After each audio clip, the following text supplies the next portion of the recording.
kandi twongere twakire umuvyeyi w'ishengero nawe n'amashi menshi kandi tumuhe kazi. Imana imuhe umugisha mwinshi.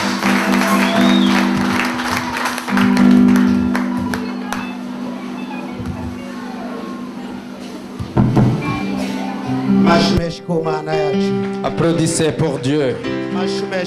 Applaudissez pour notre Dieu. Applaudissez pour Dieu.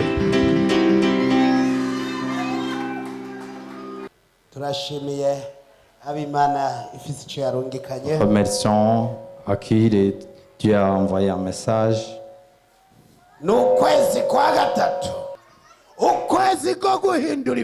C'est le moment de changer beaucoup de choses.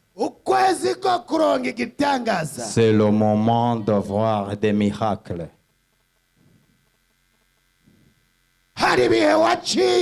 Il y a le moment où vous avez passé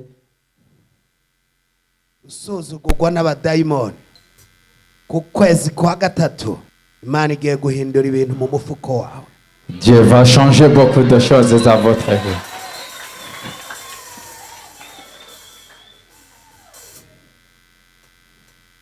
Tugiye gusoma ijambo ritonya,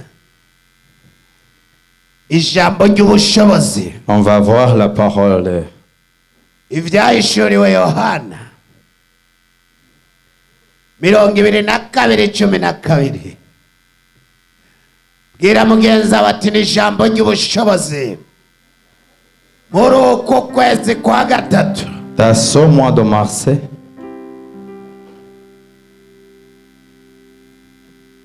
2012. reka dusome mu Kirundi. Ndaza vuba nzanye ingero kugira ngo ngerere umuntu wese ibikwiranye n'ivyo yakoze. Ndi Alpha na Omega, uwa mbere no wa nyuma, itanguriro n'iherezo. Amashimeshi komana. Applaudissez pour Dieu. Jésus va venir bientôt. Toujours on entend la parole. Il ne faut pas y peur. Il ne faut pas peur de temps que vous étiez dans des moments difficiles. Dieu venait de dire quelque chose. C'est pas avant-hier. C'est pour le moment. N'allez pas les biper les personnes. Aujourd'hui même, il va venir. C'est pas dans le futur. C'est pour le moment. Pour vous donner des récompenses. Demandez à ton ami. Combien que tu as fait? C'est bon ou pas? C'est pour la paix ou pas? Combien que tu as déjà fait? On a entendu des paroles. Des paroles qui nous donnent des espérances. Aujourd'hui, c'est le jour qui ne viendront pas.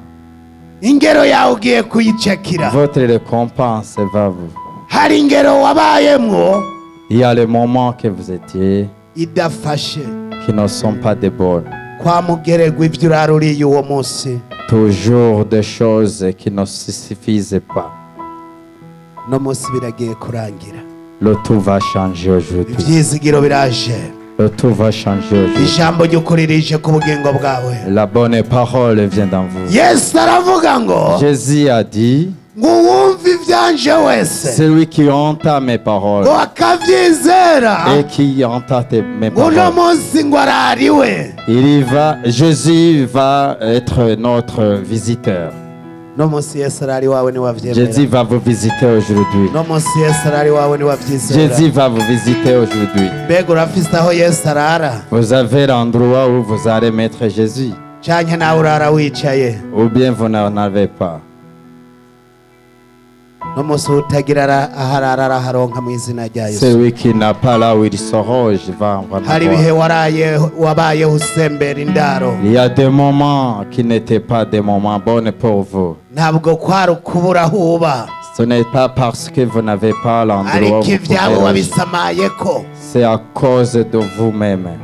ibyawe wabisamayeko byariko bijya abandi, Les vôtres vont consommer par d'autres personnes. ariko uno munsi Jésus aujourd'hui alors, aravuze ngo agira aze vuba, il vient de dire qu'il va ngo venir kugira bientôt. agerere Il va venir bientôt umuntu wese pour récompenser à qui? bikwiranye Pour récompenser. ngo n'ibikorwa vyiwe. Pour récompenser. Ivyo ni ivy'abana b'Imana. C'est pour les enfants de Dieu. Nawe uri mu bana b'Imana. Tu es parmi ces enfants de Dieu. Hari abana b'Imana Oh, il existe des enfants de Dieu. n'abantu b'Imana. Il existe aussi des personnes de Dieu. Uri mu ruhande ruhe? Tu es dans quelle catégorie? Uri mu ruhande rw'Imana. Tu es dans la catégorie des enfants de Dieu. Abantu bose Ou bien dans tout le monde. n'abantu b'Imana. Tout le monde sont des personnes de Dieu. Ariko muri abo bantu nyene Mais parmi eux, hariho abana b'Imana. il existe des enfants de Dieu. Uno munsi Aujourd'hui, uba mu ruhande ruhe? tu es dans quelle partie? Uri mu bana b'Imana. Tu figures dans les enfants de Dieu. Nimba utari bwaje mu bana b'Imana, Si tu ne figures pas dans les enfants de Dieu, uno munsi ndakwifurije kuja mu bana b'Imana. soyez les bienvenus dans ce groupe. Ni waba uri mu bantu b'Imana, Si vous étiez dans les personnes de Dieu, ntabwo uza kugabana iby'abana b'Imana. tu ne vas pas avoir ce qui est pour les enfants de Dieu. Uri mu bantu b'Imana, Si tu es parmi les personnes de Dieu, iby'abana b'Imana c'est pour les enfants de Dieu, ubirabisha amaso. tu vas les voir avec les yeux.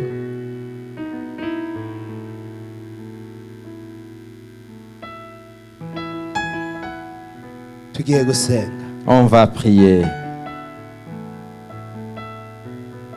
tugiye gusenga. On va prier Dieu. Ibiranga abana b'Imana Comment les enfants de Dieu se comportent.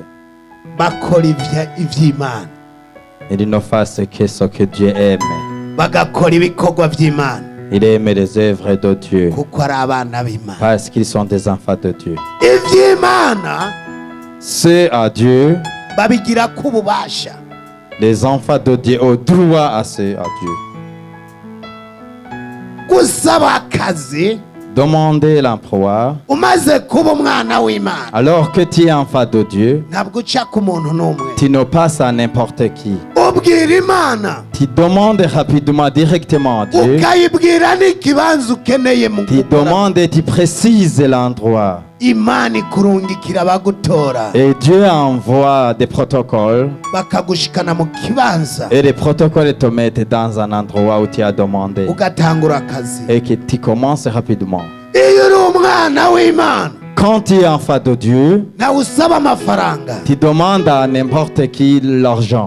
Imana irungikana abana amafaranga Dieu envoie des ambassadeurs qui te donnent de l'argent. bakayazana iwawe. Et les amènent rapidement chez vous. Nta kibazo usubira kugira Il n'y a pas de question, il n'y a pas de problème. ngo mpa amafaranga. Pour demander à n'importe qui l'argent. Imana iravise abikoresha Dieu envoie des ambassadeurs bayazana iwawe rapidement à vous, atawe wiriwe urasaba. sans toutefois demander à n'importe qui. Iyo ukeneye kugenda mu bihugu Si tu as besoin de circuler dans les pays, nawe urinda kubisaba, tu ne demandes à personne.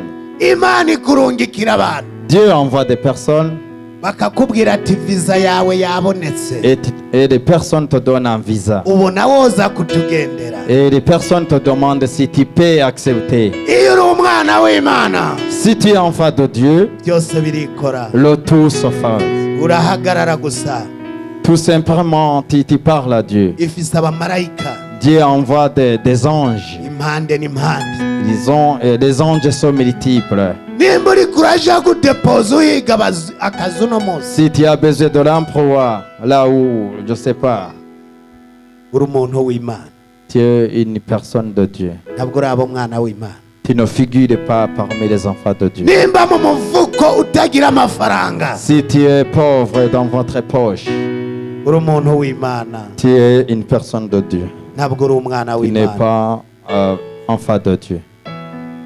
Nimba bitarasobanuka mu rugo rwawe, Si vous ne voyez pas comment ça se passe dans votre famille ou foyer, nimba ukija kwigopesha ku ibotike, si vous avez l'habitude d'aller demander des dettes, uri umuntu w'Imana, tu es une personne de Dieu. ntabwo uri umwana w'Imana. Tu ne figures pas parmi la liste des enfants de Dieu. Uno munsi Aujourd'hui alors, nagomba nsengera abakeneye kuba je abana vais b'Imana. prier à qui veut figurer dans le groupe des enfants de Dieu.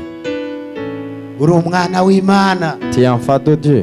ugira ibikorwa mu nzu y'Imana. Un enfant de Dieu travaille. Uri umwana w'Imana, Un enfant de Dieu, Imana irakuraba aho uri ayiri mu ijuru. Dieu te regarde toujours. Kavuga ati umwana wanje Et Dieu dit, mbona kampimbara. et je vois mon enfant que j'aime beaucoup plus. Wumva ukeneye kuja mu ruhando ruhu no munsi. Choisissez, c'est à vous de choisir. Wahora uri umwana w'Imana hanyuma ubivamwo. Tu étais enfant de Dieu, mais tu as abandonné. Hari abana b'Imana Il existe des personnes qui étaient des enfants de ubwo Dieu, ubu babivuyemwo mais qui ont refusé basigaye ari abantu et qui b'Imana. figurent dans d'autres groupes. Umwana w'Imana Un enfant de Dieu ntaho yimigwa mu nzu y'Imana. a toute opportunité à la maison. Ukora iki mu nzu y'Imana? Qu'est-ce que tu fais? Abantu muraza mwese ngo turi abana Vous b'Imana. venez toujours en se faisant des enfants de Dieu. Mbega nimba uri umwana w'Imana, Si vous êtes des enfants de Dieu, Imana igufashe gute? comment Dieu te voit? Nagomba ndakubwira uno munsi. Je vais vous informer aujourd'hui. Uno munsi, Aujourd'hui, twese aujourd'hui nous tous, Sebarundi n'umwe. nous avons un seul président. Sebarundi twese Le tuvuga Père, umwe. le Père de la nation est le seul. Si umwe. N'est-ce pas? C'est pas le seul. Ariko imiduga y'abana bagenderamwo iratandukanye. Mais les voitures se diffèrent. Hariho umwana wa perezida direct Il existe un enfant directement du président agendera mu modoka nziza, qui part avec une voiture de luxe, aracungerewe avec une protocole et en kuko ari sécurité. umwana wa perezida, C'est parce qu'il est enfant du ariko président. ari mu bana ba perezida, nawe uri umwana wa Il perezida, figure dans les enfants du président, ariko abana baratandukanye. mais les enfants se diffèrent.